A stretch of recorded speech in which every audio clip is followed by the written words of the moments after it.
அவங்க எல்லாம் மற்ற மனுஷரை போல நான் இல்லை. அவங்க எல்லாம் வருஷத்துக்கு ஒருக்கா ஃபாஸ்டிங் இருக்கிறாங்கன்னா நான் எல்லாம் வாரத்துக்கு 2 நாள். அவங்க எல்லாம் ஆகஸ்ட் ஃபாஸ்டிங் இருந்தாங்கன்னா நான் ஜூலைலையும் இருப்பேன், செப்டம்பர்லயும் இருப்பேன்.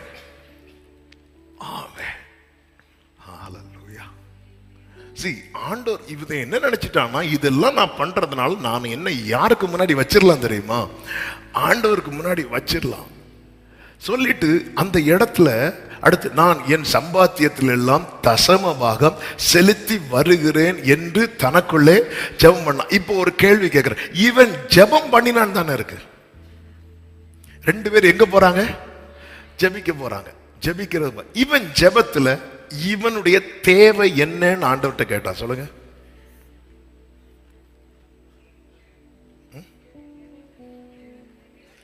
ஒண்ணுமே கேட்கல. ஹல்லேலூயா. ஒருத்தன் ஒண்ணுமே கேட்கலன்னா, ஆண்டவர்கிட்ட எதுவுமே கேட்கலன்னா அவன் தன்னை யாரா நினைக்கிறான் தெரியுமா? எனக்கு எந்த தேவையும் உங்ககிட்ட இருந்து இல்லை. ஆண்டவர் மலை உபதேசத்தை தொடங்கும் போதே எப்படி சொல்லி தொடங்குவார் தெரியுமா? ஆவியில் எளிமை உள்ளவர்கள். ஆவியில் எளிமைன்னா புவர் இன் ஸ்பிரிட். அவனுக்கு நிறைய தேவைகள் இருக்கிறது. அந்த தேவைகளை சந்திப்பதற்கான காரியங்கள் அவங்கிட்ட இல்லை அப்படிங்கிற ஒரு நிலைமை வரும்போதுதான் அவன் தேவைக்காய் நிற்பான். தேவ சமூகத்தில் எப்பொழுதுமே நீங்க எவ்வளவுதான் ஜபிக்கிறவங்களா இருந்தாலும் சரி, என்ன பண்றவங்களா இருந்தாலும் சரி, ஒன்றை புரிந்து கொள்ளுங்கள், அவருடைய ஒத்தாசை இல்லாமல் உங்களால ஒரு அடி கூட எடுத்து வைக்க முடியாது. இன்னைக்கு இந்த இடத்துல இவனை நீங்க பாத்தீங்கன்னா, இவன் எப்படிப்பட்டவன நிக்கிறான் தெரியுமா? எனக்கு ஒரு குறை இல்லை, எனக்கு ஒரு தேவை இல்லை, எனக்கு எல்லாமே இருக்கு. அவன் மெனக்கெட்டு சர்ச்சில் வந்ததே எதுக்கு தெரியுமா? அங்க இருக்கிற எல்லாரை விட நான் பெஸ்ட்னு சொல்லிட்டு போறது.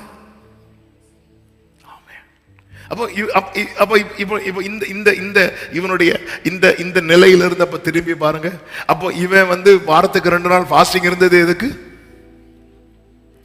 அவனை விட நான் பெஸ்ட்னு சொல்றது. அப்போ இவன் தசமபாகம் கொடுக்கிறது எதுக்கு? அவனை விட நான் பெஸ்ட்னு சொல்றது. இவன் 10 கற்பனைகளை கை கொள்வது எதற்கு?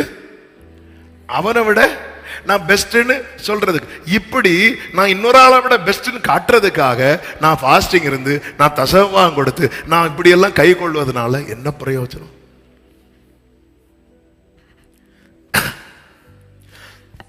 இவன் என்ன மறந்துட்டான் தெரியுமா? ஆண்டவர் சமூகத்துல இவன் இந்த தேவ சமூகத்துல யாரெல்லாம் பார்த்தான் தெரியுமா? பரிகாரர், ஆயக்காரர், மற்ற எல்லாரையும் பார்த்தானே தவிர அந்த இடத்துல யார் அவன் பார்க்கல தெரியுமா? கர்த்தரை பார்க்கல. ஒருவன் உண்மையிலே தேவ சமூகத்திலே கர்த்தருக்கு முன்பாக நான் நிக்கிறேங்கிற நிலைமையில நிற்பான்னா, அவன் ஏசாயாவா இருந்தாலும் அவன் ஐயோ நான் அசுத்த உதடுகள் உள்ளவன் அப்படிதான் சொல்லுவான். சேராபீன்களே தங்களை மூடிக்கொண்டன பைபிள்ல இருக்கு. பல நேரத்துல நம்ம இதை மறக்கிறோம். ஆண்டவரே இவங்கெல்லாம் வராங்க, இவங்கெல்லாம் இவங்கெல்லாம் எப்படி சர்ச்சுக்கு வரலாம் அப்படின்னு கேட்பான். அது அர்த்தம் என்ன? நான் வரலாம். இடிக்குதா? நான் அன்னைக்கு பார்த்தேன் பிரதர், இந்த பிரதர் சர்ச்சுக்கு வரத பார்த்து இவரெல்லாம் எப்படி சர்ச்சுக்கு வரலாம்? நாம சிரிச்சுட்டு அப்படி மனசுக்குள்ளே சொல்ல, நீங்களே வரும்போது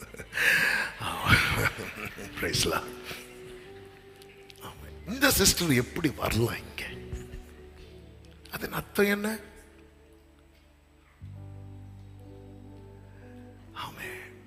இவங்க எப்படி வரலாம்? ஐயோ இந்த ஃபேமிலி எப்படி வரலாம் இந்த சர்ச்சுக்கு? இவங்க எப்படி வரலாம்? நம்ம நம்ம நம்ம நம்ம நம்ம அப்படி ஒரு கொஸ்டினை வைக்கும் போது அந்த இடத்துல நாம என்ன வைக்கிறோம் தெரியுமா? நான் வரலாம், நான் பெஸ்ட். வெளிப்படுத்தின விசேஷம் 3வது அதிகாரத்துல 17-18 வசனங்களை வாசியுங்கள். லவோதிக்கேய சபைக்கு கர்த்தர் சொல்லுவார், நீ நிர்பாக்கியம் உள்ளவனும் பரிதபிக்கப்படத்தக்கவனும் தரித்திரனும் குருடனும் நிர்வாணியமாய் இருக்கிறதை அறியாமல். இந்த இடத்துல இவனுக்கு என்ன தெரியல தெரியுமா? இவன் என்ன நினைச்சிட்டு இருக்கான் தெரியுமா?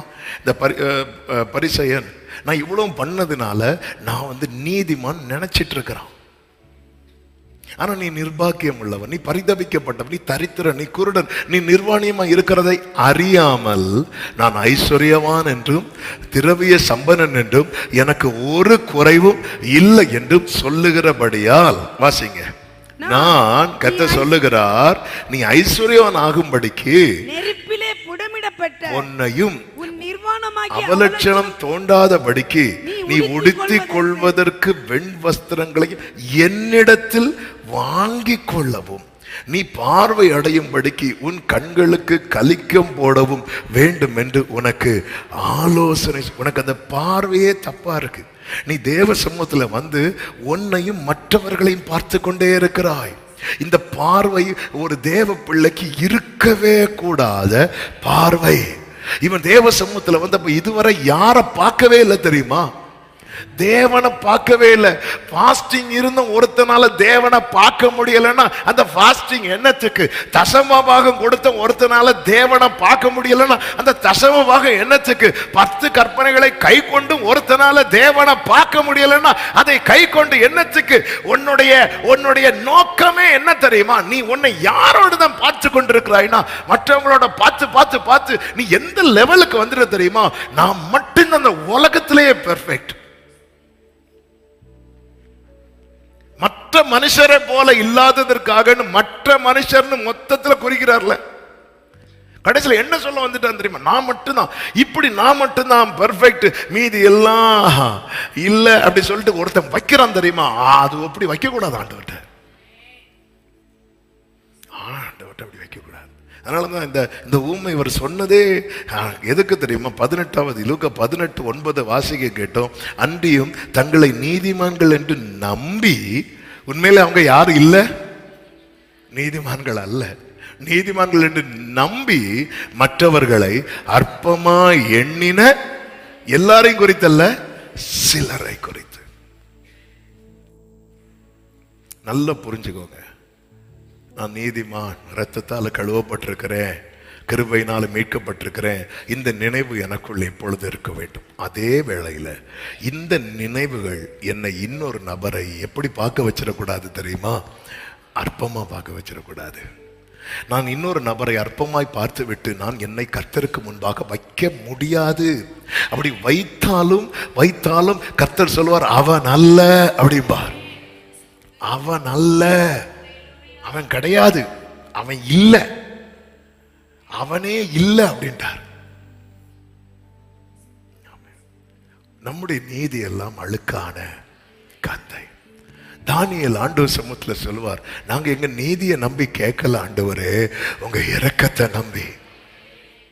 ஆமேன்னு சொல்லுங்க பார்க்கலாம். அதே நேரத்தில் இந்த ஆயக்காரனை பாருங்கள்.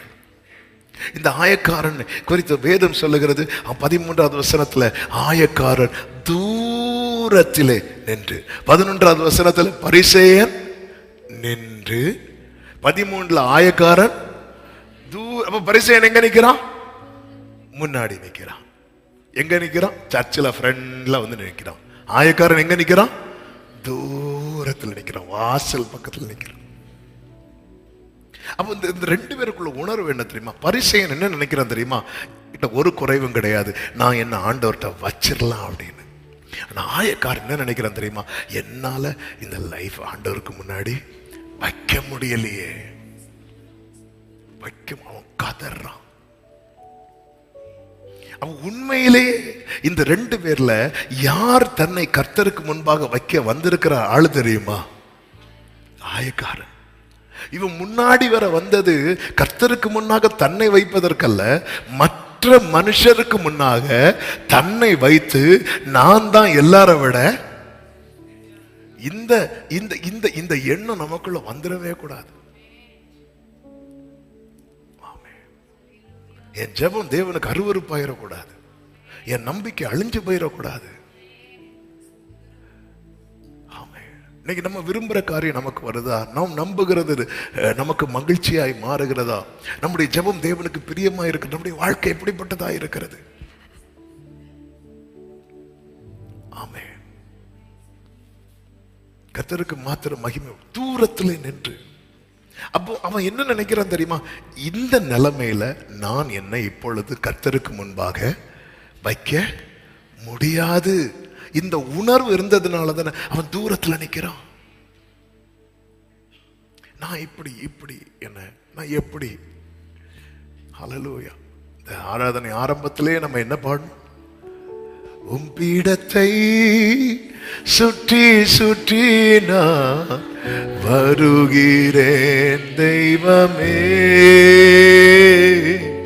கரைகளெல்லாம் நீங்கிட என் கைகள். அவன் தூரத்தில் நின்று தன் கண்களை ஏறெடுக்க துணியாமல், வானத்துக்கு ஏறெடுக்க துணியாமல்,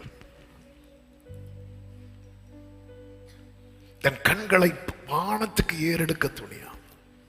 அப்ப இவனுக்குள்ள என்ன இல்ல தெரியுமா? துணிகரம் இல்ல. ஆனா அவனுக்குள்ள என்ன இருந்துச்சு தெரியுமா?